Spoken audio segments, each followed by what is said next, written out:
정말 그 뚜껑이 차통에 싹 닫히는 그 느낌 자체가 정말로 예술입니다. 아, 나도 마켓시어 30%, 40% 큰 규모의 브랜드를 만들어야 되겠다. 이런 생각만 내려놓으면 됩니다.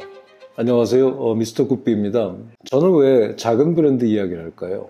1989년 광고회사에 입사한 이후로 여태까지 지속적으로 일을 하다 보니까 당연히 큰 브랜드 중심, 큰 기업 중심의 일들을 많이 할 수밖에 없었고요. 그러던 제가 사실 이 작은 브랜드라는 것에 관심을 가지게 된 거는 어림잡아 한 10년 정도 되는 것 같아요.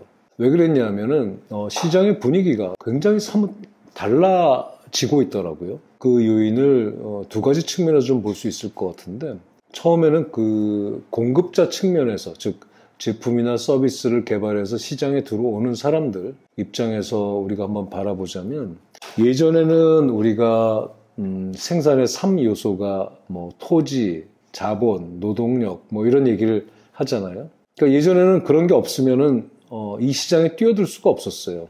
그런데 여러분들 잘 아시는 것처럼 1990년대를 중심으로 해서 모두의 책상에 컴퓨터라는 어마어마한 무기가 올라가게 되고, 퍼스널 컴퓨터가 아니라 노트북 또는 아주 간단한 우리가 스마트폰, 이것만으로도 예전에 거대한 자본과 조직이 있어야지만 가능했던 일들이 가능해지잖아요. 그러다 보니까 이제는 아이디어만 있다면 누구든지 새로운 제품과 서비스를 개발해서 시장에 뛰어들 수 있는 그런 시대가 되었다. 이게 일단은 가장 중요한 요인 중에 하나인 것 같습니다. 두 번째는 어떤 게 있냐면, 제가 한참 일을 했던 1980년대, 90년대, 이때가 바로 이제 우리가 광고의 전성시대라고 이야기를 할 수 있어요. 광고의 전성시대였던 가장 큰 이유 중에 하나가 바로 뭐냐면, 텔레비전이라는 미디어의 등장과 전 세계적인 확산이었던 거죠. 제 기억에도 제가 1960년대 중반쯤서부터 텔레비전을 보았던, 흑백 TV였죠, 당연히 그때는. 그걸 봤던 기억이 있는데, 전 세계가 사실은 이 텔레비전으로 인해서 많은 사람들을, 거의 모든 소비자들을 TV 앞으로 끌어모았던 거죠. 그러다 보니까 마케팅, 광고를 하는 사람들한테는 엄청난 기회가 생긴 거예요. 사람들이 어디 있는지 알게 되니까 그 사람들을 향해서 우리가 프로그램과 프로그램 사이에 광고를 넣어서 브랜드의 메시지를 전달할 수 있었고, 그런 광고의 힘이 굉장히 컸거든요. 광고가 정말로 브랜드를 살리기도 하고 죽이기도 하는 그런 시대였습니다. 그렇기 때문에 미국 같은 경우에 특히 광고 시장이 아주 발달되었을 때는 상장되어 있는 기업의 브랜드의 광고를 담당하는 CD가 바뀌면 반드시 공시를 해야 될 정도로 그 정도의 영향력을 가졌던 시대였습니다. 근데 그런 것들이 지금 어떻게 변화했나요? 우리가 20세기에서 21세기로 넘어오면서 인터넷이라는 것이 세상을 어마어마하게 바꿨죠. 당시만 하더라도 많은 사람들이 이런 얘기를 했어요. TV에 하던 광고가 이제는 인터넷에 광고를 하면 되겠구나. 즉 광고 매체가 변화했구나라고 사람들은 생각을 했는데, 저는 사실 그때 또 그렇게 생각하지는 않았습니다. 이거는 단순하게 광고의 미디어가 바뀌는 문제가 아닐 거다라고 저는 상상을 했고요.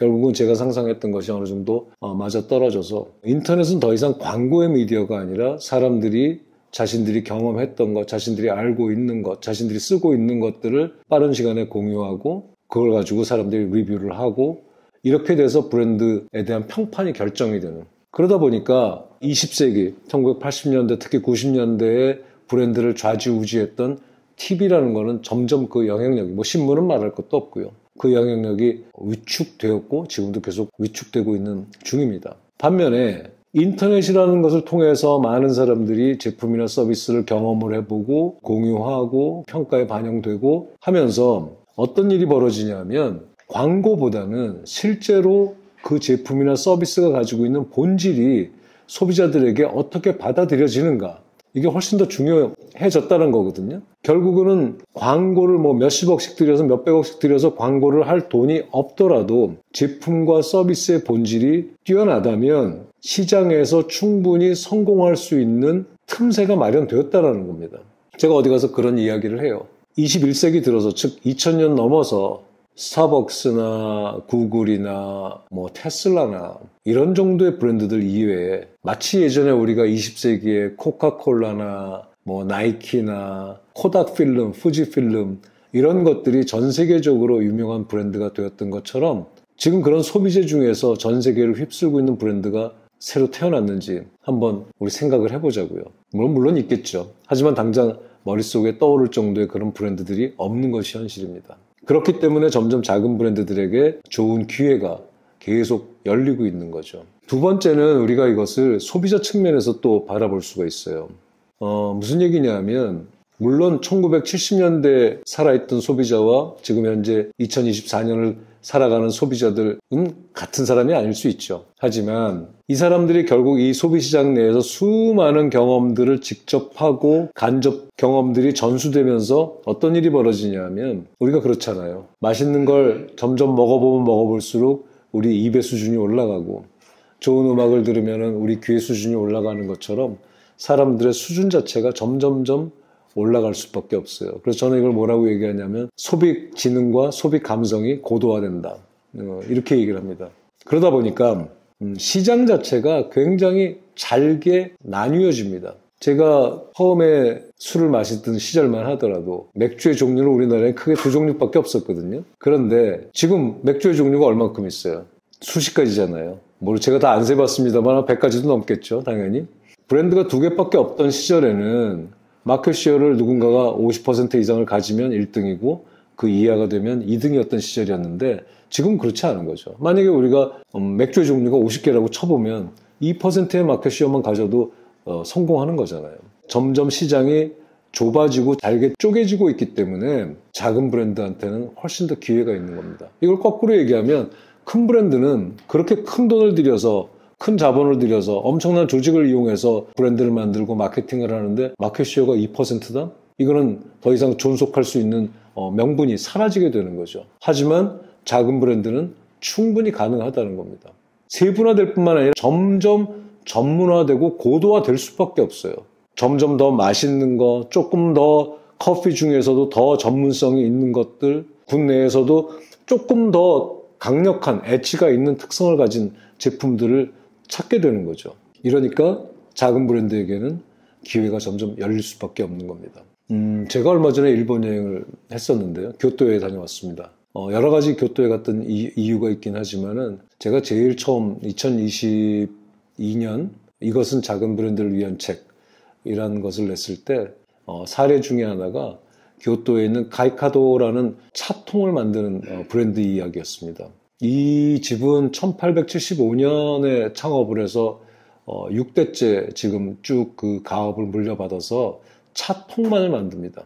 금속 물질을 손으로 직접 두들기고 해서 130단계의 그 공정을 거친다고 그래요. 제가 이번에 가서도 직접 그 차통을 한번 손으로 경험을 해보았는데 정말 그 뚜껑이 그 차통에 싹 닫히는 그 느낌 자체가 정말로 예술입니다. 이 사람들은 차통 하나 만들어가지고 백몇십 년 이상을 비즈니스를 해갖고 온 거잖아요. 그 깊이가 어마어마합니다. 그래서 사실은 저는 이제 그런 그 아티클들을 좀 읽어보고 이게 엄청나게 큰 기업이겠구나라고 생각을 했는데 정말 교토의 어느 골목에 정말 조그마한 그런 가게로 남아있어요. 그런데 그런 작은 브랜드가 사실 전 세계에서 차통을 원하는 사람들이 모두 갖고 싶어하는 가격이 또 엄청나게 비쌉니다. 제가 하나 사갖고 오려고 그랬는데 이거 도저히 내가 차통 하나를 이 정도 가격을 주고 사야 되나 싶을 정도로 가격이 비싸서 사오지 못했는데 정말 작품입니다.